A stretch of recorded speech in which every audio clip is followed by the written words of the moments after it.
Welcome back to Revolutionary War Rarities, Season 3, Episode 19. Today's episode will focus on the Test Acts, laws designed to eliminate Catholic influence throughout the British Empire, including the colonies in America. Religious persecution was quite common in many European nations at that time, and this influenced the founders' desire to eliminate it via the First Amendment in the Bill of Rights. We hope you enjoy today's episode of Revolutionary War Rarities as we learn more about the Test Acts.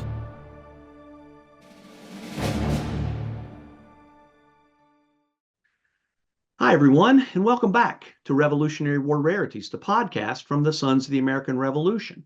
My name is Jim Griffith, and we have a very special guest with us today, Avelina Balestri. Thank you for being with us. I want to tell you a little bit more about her. She is a Catholic author and editor from the historic borderlands of Maryland and Pennsylvania. Her stories, poems, and essays have been featured in over 30 print and online publications. Prior to her current publication, entitled Gone for a Soldier, she published two books, Saplings of Sherwood, the first book in a Robin Hood retelling series, and Pendragon's Shield, a collection of poetry. She is the editor-in-chief of Fellowship and Fairy Dust, a magazine inspiring faith and creativity and exploring the arts through a spiritual lens. Under its auspices, she hosted two literary conferences, one at Oxford University and the other at Cambridge University. She also represented the state of Maryland at the Sons of the American Revolution National Orations Contest in Greenville, South Carolina. Avelina, welcome back to the Sons of the American Revolution and our podcast, Revolutionary War Rarities. Thank you so much, Jim. It's an honor to be here again. We're certainly happy to have you. Now, you have recently published a book called Gone for a Soldier. We would like to hear more about that. Now, my understanding is it is in the historical fiction category, not unlike a movie like National Treasure. So it's historical fiction, but it's based on historical fact, right? So you add some story to it to enhance things, but the history portion of the book is accurate. Is that correct? Yes, I try my very best to really aim for authenticity. I lean very heavily into actual documents from the time period, or even if it is fictional characters, but I still want them to represent a real segment of the population. So I try to lean into real written documentation. Sure. Now, one of the things that people are probably asking at this point is we have put up on the screen earlier that the title of this episode is entitled Test Acts. So I suspect there are many people that have no idea what the Test Acts are, and certainly probably have no idea how your book, Gone for a Soldier, is associated with Test Acts. So tell us about the Test Acts, the old British Test Acts, and how they came to the colonies and how your book fits in with all of that. Sure. So the Test Acts, historically speaking, from the time of the split from the Catholic Church under Henry VIII, there were various oaths and acts that were passed, which basically made people swear that they acknowledged the claim of the king or the queen to the title as head or governor of the church in England. So that's the basic premise of it. And then as time went on, there was different elements that were added in as well. And so they were very specifically targeted against Catholics, but at the same time, they did come to affect other dissenting groups, dissenting Protestant groups, in fact, who were not thrilled by the monarch's claims to be head or governor of the church.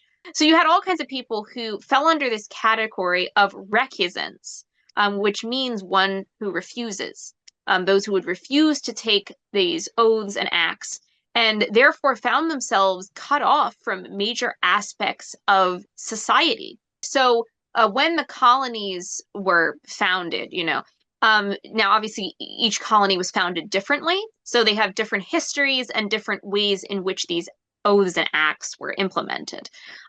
So, for example, some colonies like Virginia were very kind of hardcore in the way that they implemented these Test Acts. This was very much of a crown colony, a Church of England colony. Whereas other places, as we know, like in New England, were founded by Puritans and separatists.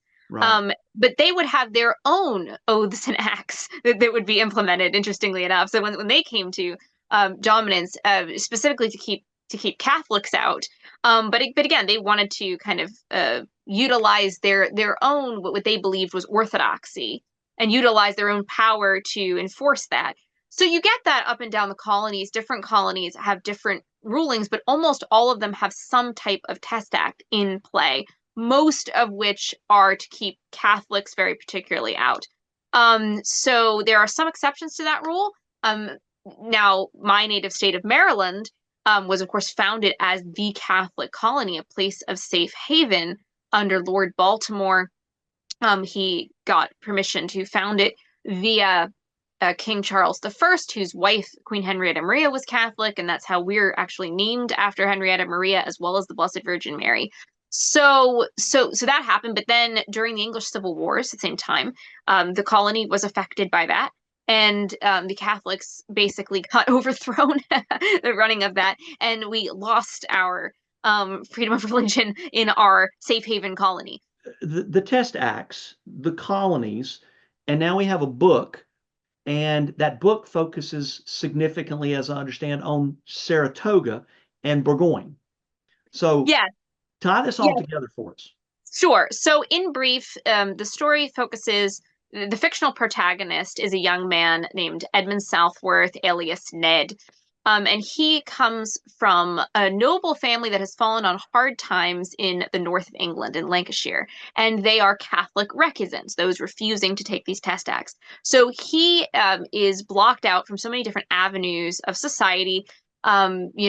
Can't attend universities, can't own weaponry, can't own horse, can't do so many different things. But what he really wants to do as a character is go into the military. It's kind of his dream as a kid. He wanted to, and he can't. And it's one of those things he can't do it unless you take the test act.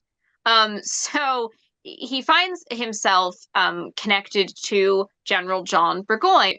So then in this story, so I just gave a bit of information about historical Burgoyne and how he was involved. In this version of events, he's friends with Ned's family. And ultimately, though, because at this point he's just accepting, well, even though I don't like the test acts, this is the way it is, he wants this young man to follow him into the military and go with him on this grand adventure of his to go and end the rebellion in America. And so that's the main premise of the story. Aftermath of Saratoga. Yeah, let's talk about that for just a minute. So it was a massive turning point situation in terms of how things go. And in terms of the situation for Britain, I think this is actually something that doesn't get talked about a whole lot, but it was a wipeout. I mean, it was like people at the time, contemporaries, said that, this campaign destroyed the flower of the English gentry. So many very young men, this was their first time out. It is very, very much of a blowout. And that affected British public opinion, that sort of thing. And it emphasized what goes into the Gordon riots, because the people at the time were really, feeling the weight of what had just happened and the sort of looming future disasters as well, because it was just getting worse and worse and worse. You have a pile-on happening, you have all kinds of stuff. So blaming Catholics, especially because of the involvement of France, becomes the thing, a scapegoat situation out. So at the end of the day, the Gordon riots again cost hundreds of lives, and everything that comes out of that. But eventually the test acts are gradually repealed in Britain over the course of decades after that, where Catholics can, join the military, and they start to be able to do other things, inheriting land more easily and various other things, until finally you get, in the turn of the century into the early 19th century, you finally get Catholic emancipation outright, so that nearly all of the basically things that Catholics can't do, they're allowed to do, except to this day, you still cannot be you still cannot be a monarch of Great Britain as a Catholic. And in the colonies, now swing back, in the colonies, the test acts were gradually repealed or abolished. When the term separation of church and state gets used a lot, and oftentimes it's used poorly, I think, not really understanding what it meant, but it usually was regarding the Test Acts. That's what it was. It was talking about, we're not going to have Test Acts. So tell us, title your book, where the book can be found. Give us that information very quickly. Sure. So it is All Ye That Pass By is the name of the trilogy. So this is book one in a coming trilogy. And the first book is entitled Gone for a Soldier. And you can find it on Amazon, both in paperback format and on Kindle format. So yeah, I greatly appreciate reviews because it is a little bit of a niche project. So greatly appreciate support and reviews. Very good. I'll just kind of sum this up by saying, isn't history amazing? Isn't it amazing the mistakes that we've all made throughout history? Our country has made, other countries have made, leaders have made. If it wasn't so serious, it's almost comical when you go back and look at some of the things that were legal to be done back in the day. And but over time, but when you go back and you look at the history, sometimes there's at least an understanding of where it came from. It doesn't mean that it was right, but at least you know the origins of it. And that, my friends, is another Revolutionary War rarity. We thank you for joining us today, and many thanks to Avelina Balestri for joining us as well. We hope that you will join us again for the next episode of Revolutionary War Rarities. This has been a production of the National Society, Sons of the American Revolution, www.sar.org.